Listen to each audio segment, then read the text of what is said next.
Hello friends, मैं शशि पांडे अपने YouTube channel NCERT smarty में आप सभी प्यारे दर्शकों का दिल से स्वागत करती हूं और आशा करती हूं कि आप सभी बहुत अच्छे होंगे। फ्रेंड्स, आज मैं हिंदी साहित्य के सुप्रसिद्ध कवि एवं वात्सल्य सम्राट कहे जाने वाले सूरदास जी के पद के साथ उपस्थित हूँ, जो कि क्षितिज भाग 2 से लिया गया है।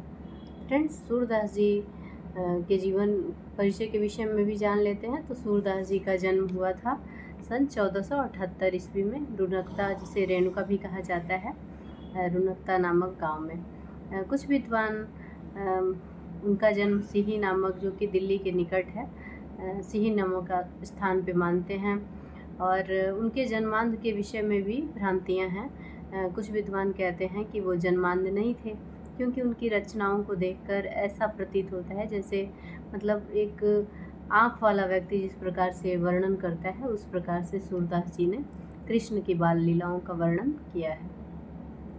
फ्रेंड्स, सूरदास जी एक भक्त कवि हैं और वो एक संगीतज्ञ भी थे। वे रचनाएं करते थे और उसे गाया करते थे। वे बचपन से ही बहुत ही मतलब भक्तिमय पद्य बनाया करते थे और उसे गाते भी थे, जिस कारण से उनका नाम दूर दूर तक फैला हुआ था। और उसी सिलसिले में उनकी मुलाकात वल्लभाचार्य से हुई। वल्लभाचार्य ने उनको अपना शिष्य बनाया और अष्टछाप के कवियों में सूरदास जी का नाम भी अंकित हो गया। और सूरदास जी वल्लभाचार्य के आदेश से ही श्री कृष्ण की मतलब वात्सल्य संबंधी रचनाएं करने लगे। और सूरदास जी की रचनाओं में जिस प्रकार से बाल मनोविज्ञान का वर्णन है, वैसा किसी भी साहित्य में आपको देखने को नहीं मिलेगा। और सूरदास की मुख्यतः 3 रचनाएं ही प्रमाणिक मानी गई हैं, जिसमें सूर सरावली, सूरसागर और साहित्य लहरी। सूरसागर में 1.25 लाख पद बताया गया है, लेकिन प्राप्त पद जो हैं 4936 हैं और सूर सरावली में 1107 पद प्राप्त हैं तथा साहित्य लहरी में 118 पद प्राप्त हैं। तो चलिए फ्रेंड्स, इसी के साथ हम सूरदास के पद का वाचन करते हैं। पहला पद है, उद्धव तुम हो अति बड़ भागी, अपरस रहत स्नेह तगाते, नाहिन मन अनुरागी, पुरैन पात रहत जल भीतर, तारस देह न दागी, ज्यों जल माह तेल की गागर, बूंद न ताकऊ लागी, प्रीति नदी में पाँव न बोरियो, दृष्टि न रूप परागी, सूरदास अबला हम भोरी, गुर चाटी ज्यों पागी। सेकंड पद है, मन की मन ही मांझ रही, कहिए जाई कौन पै ऊधो, नाही परत कही, अवधि आधार आस आवन की, तन मन बिथा सही, अबैन जोग संदेशन सुनि सुनि, बिरहनि बिरह दही, चाहती हुती गुहार जितहिते, उनते धार बही, सूरदास अब धीर धरहि क्यों, मर ज्यादा न लही। थर्ड नंबर है, हमारे हरिहारिल की लकरी, मन क्रम बचन नंद नंदन उर, यह दृढ़ करि पकरी, जागत सोवत स्वप्न दिवस निसी, कान्ह कान्ह जकरी, सुनत जोग लागत है ऐसो, ज्यों करुई ककरी, सूतो व्याधि हमको ले आए, देख सुनी न करी, यह तो सूर तिनहि ले सौंपो, जिनके मन चकरी। अंतिम पद है, हरि हैं राजनीति पढ़ी आए, समुझि बात कहत मधुकर के, समाचार सब पाए, इक अति चतुर हेतु पहिले ही, अब गुरु ग्रंथ पढ़ाए, बढ़ी बुद्धि जानी जो उनकी, जोग संदेश पठाए, उद्धव भले लोक आगे के, परहित डोलत धाए, अब अपने मन फेर पाई हैं, चलत जुहुते चुराए, ते क्यों अनिति करें आपुन, जे और अनीति छुड़ाए, राज धर्म तो यह सूर, जो प्रजा न जाहि सताएं। तो अब इसके भावार्थ के साथ साथ इसके कठिन शब्दों को भी देखेंगे। इसके कठिन शब्द हैं बड़भागी, भाग्यवान को कहते हैं, जो बहुत भाग्यशाली होता है उसे बड़भागी कहते हैं। अपरस का अर्थ होता है अलिप्त, नीरस और अछूता। तगा का अर्थ होता है धागा या बंधन। पुरैन पात कमल के पत्ते को कहते हैं। दागी, दाग धब्बा को कहते हैं। माह का अर्थ होता है में। प्रीति नदी का अर्थ होता है प्रेम की नदी। पाँव का अर्थ होता है पैर। बोरियो मतलब डुबोया। परागी का अर्थ होता है मुग्ध होना। मुग्ध होना का अर्थ होता है मोहित होना। गुरु चाटी जो पागे, इसका अर्थ होता है जिस प्रकार चींटी गुड़ में लिपटती हैं उसी प्रकार हम भी कृष्ण के प्रेम में अनुरक्त हैं। आधार को आधार कहते हैं। आवन का अर्थ होता है आगमन। विथा का अर्थ होता है व्यथा यानी दुख। बिरहिनी का अर्थ होता है वियोग में जीने वाली। बिरह दही का अर्थ होता है बिरह की आग में जल रही हैं। हुती का अर्थ होता है थी। गुहारी मीन्स रक्षा के लिए पुकारना, यानी किसी को आवाज़ मतलब किसी को बुलाना अपनी रक्षा के लिए, उसे गुहार कहते हैं। जीता ही तय का अर्थ होता है जहाँ से। उत मीन्स उधर या वहाँ। धार का अर्थ होता है योग की प्रबल धारा। धीर का अर्थ होता है धैर्य, धीरज। मर्यादा का अर्थ होता है मर्यादा या प्रतिष्ठा।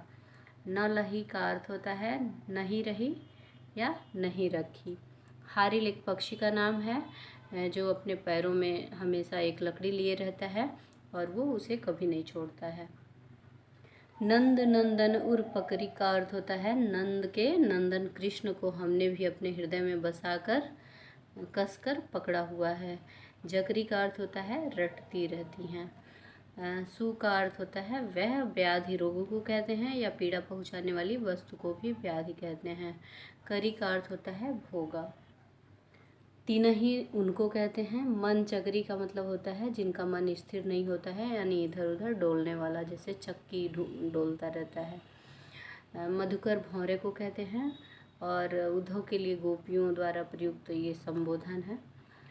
हुते का अर्थ होता है थे। पठाए का मतलब भेजना या भेजा। आगे के अर्थ है इसमें पहले के। परहित का अर्थ होता है दूसरों के कल्याण के लिए। डोलत धाए का अर्थ होता है घूमते फिरते। फेर का अर्थ होता है फिर से।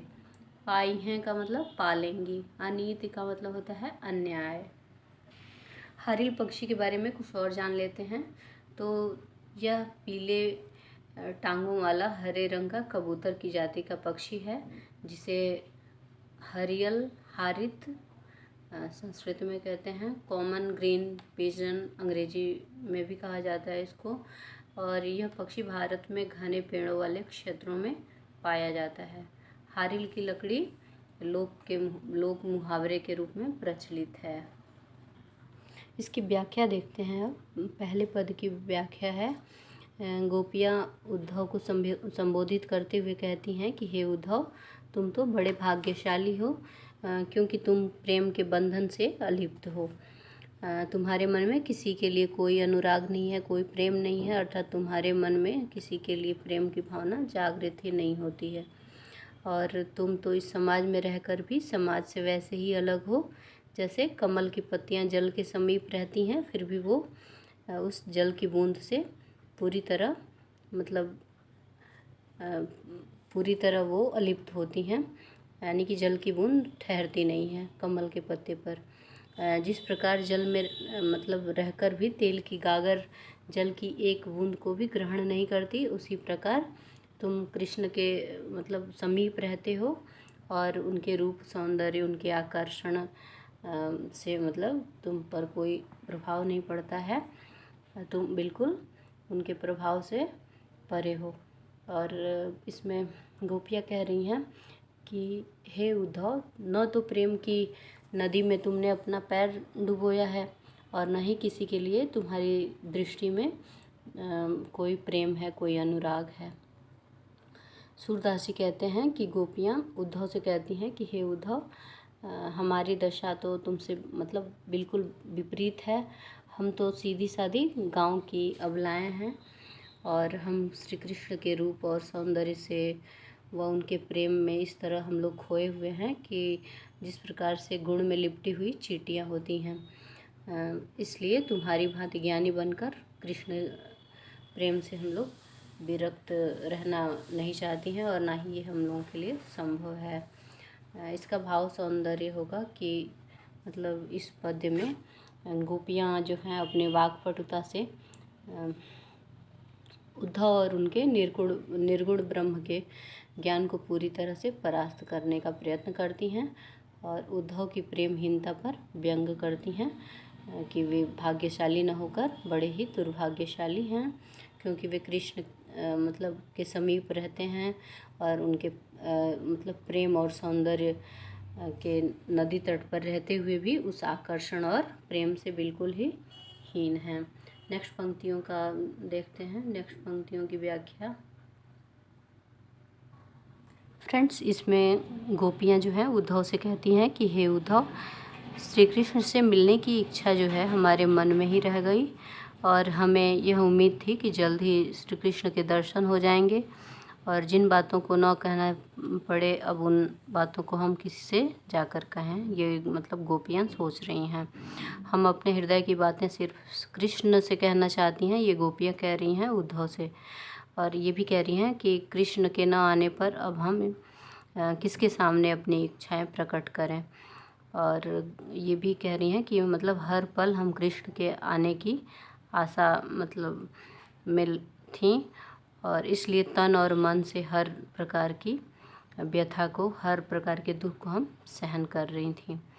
और गोपियाँ कहती हैं कि हमारा समय इसी उम्मीद के सहारे व्यतीत हो रहा था कि श्री कृष्ण का दर्शन होगा और अब तुम्हारे इस योग ज्ञान के संदेश को सुनकर तो हम बिरहनिया बिरह की आग में जलने लगी हैं और हम तुम्हारे इस योग की प्रबल धारा से बचने के लिए रक्षा की पुकार करना चाहती हैं, जिससे यह प्रचंड अग्नि की धारा जो बह रही है वो शांत हो जाए और हम श्री कृष्ण के विरह में बेचैन होकर उनसे मिलने के लिए व्याकुल हैं। और वे हैं कि मतलब योग ज्ञान को संदेश भेजकर हमें विरहाग्नि में जला रहे हैं। इस प्रकार से गोपियाँ उद्धव जी से कह रही हैं। सूरदास जी कहते हैं कि गोपियाँ कहती हैं कि अब हम धैर्य क्यों धारण करें, जब कृष्ण ने ही अपनी मर्यादा का पालन नहीं किया तो अब हम धैर्य धारण नहीं कर सकते। अब हमारे लिए किसी भी प्रकार के धैर्य धारण करना, मर्यादा में रहना ये असंभव है। नेक्स्ट पंक्तियों का अर्थ देखते हैं। हमारे हरि हारिल की लकड़ी, तो इन सभी पंक्तियों का अर्थ देखते हैं। इसमें जो गोपियां हैं वो कह रही हैं कि हे उद्धव, हमारे लिए जो प्रभु श्री कृष्ण हैं वो हारिल पक्षी की लकड़ी के समान हैं और जिस प्रकार से हारिल पक्षी जो है अपने पैरों में हमेशा लकड़ी पकड़े रहता है, उसी को आधार मानकर विशाल आकाश में भी उड़ता है, ठीक उसी प्रकार से हम गोपियाँ भी अपने मन क्रम मतलब मन, कर्म और वचन तीनों से नंद बाबा के जो बेटे कृष्ण हैं उनको मजबूती से अपने हृदय में पकड़ कर रखा है। और गोपियाँ कहती हैं कि हम जागते सोते स्वप्न में दिन रात बस केवल कान्हा कान्हा ही रटती रहती हैं।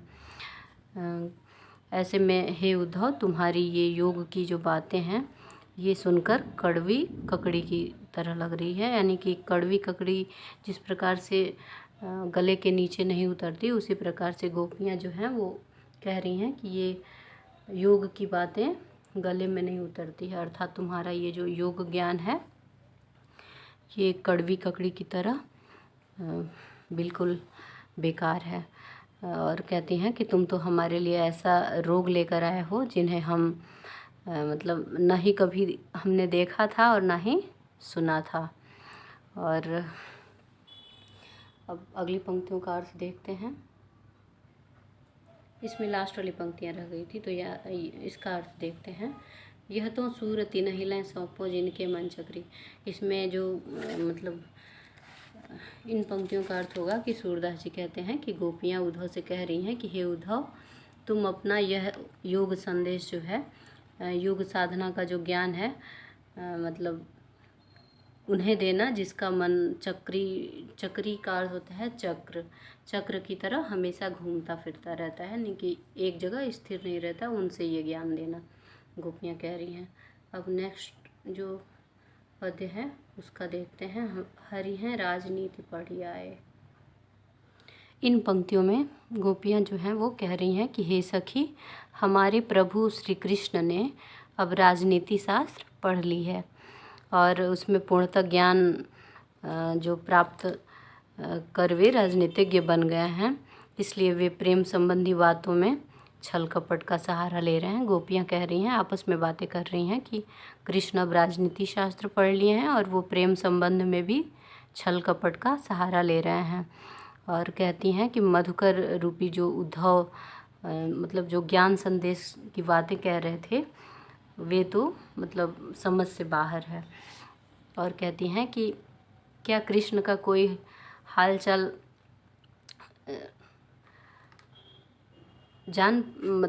कोई जान पाया? यहाँ हमें तड़पता हुआ छोड़कर अपने आप मथुरा चले गए और हम हैं कि उनके हालचाल के लिए एकदम व्याकुल हैं। गोपियाँ कहती हैं कि दूसरे अब राजनीति का गुरु ग्रंथ भी पढ़ लिया है, कृष्ण को कह रही हैं, और कह रही हैं कि उन्होंने अपनी और अधिक बुद्धि का परिचय देते हुए हम गोपियों के पास ये ज्ञान योग का संदेश भेजा है। कृष्ण को मतलब वो उलाहना दे रही हैं। वास्तव में मतलब यह उनकी मूर्खता है। हम योग का संदेश मतलब हमारे लिए जो योग का संदेश भेजे हैं, ये उनकी मूर्खता है, क्योंकि हम तो सीधी सादी गांव की अबलाएँ हैं और इस प्रकार हम किसी के कहने में आकर योग नहीं करेंगे और केवल कृष्ण का जो हमारे मन में नाम बसा हुआ है उसी को जपेंगे। और कहती हैं कि हे सखी, पहले समय में यहाँ के लोग सीधे साधे और सभ्य होते थे और जो दूसरों के कल्याण के लिए इधर उधर घूमते फिरते थे, और यह उद्धव है कि हम गोपियों को तड़पाने व सताने के लिए वहाँ से भाग आए हैं। और गोपियाँ कहती हैं कि हम सब उन कृष्ण से अपने उस मन को वापस पाना चाहते हैं जिसे वे मथुरा जाते समय चुपके से चुरा कर चले गए थे। गोपियाँ कहती हैं कि जो दूसरों को अन्याय व अत्याचार से मुक्त करवाने में लगे हुए हैं, लेकिन उस श्री कृष्ण से ऐसे नीतिपूर्ण कार्य की उम्मीद नहीं है। गोपियाँ कह रही हैं, दुखी हैं, और कहती हैं कि वे खुद क्यों नहीं न्यायपूर्ण व्यवहार कर रहे हैं। सूरदास जी कहते हैं कि गोपियाँ उद्धव को समझाते हुए कहती हैं कि हे उद्धव, राजा का जो सच्चा धर्म यह होता है कि उसकी प्रजा पर किसी तरह का कोई भी अत्याचार न हो और उसे किसी तरह का किसी तरह सताया ना जाए। जबकि श्री कृष्ण ने अपने स्वार्थ के उद्देश्य से योग ज्ञान का संदेश भेजा है, तो ये हम लोगों को सताना हुआ, गोपियाँ कह रही हैं। तो इसी के साथ इसकी व्याख्या भी समाप्त होती है। आई होप आप सभी को वीडियो अच्छी लगी होगी और व्याख्या भी अच्छे से समझ में आ गई होगी। फिर मिलेंगे अगली वीडियो के साथ, तब तक के लिए खुश रहिए, मस्त रहिए, अपना ख्याल रखिए। धन्यवाद।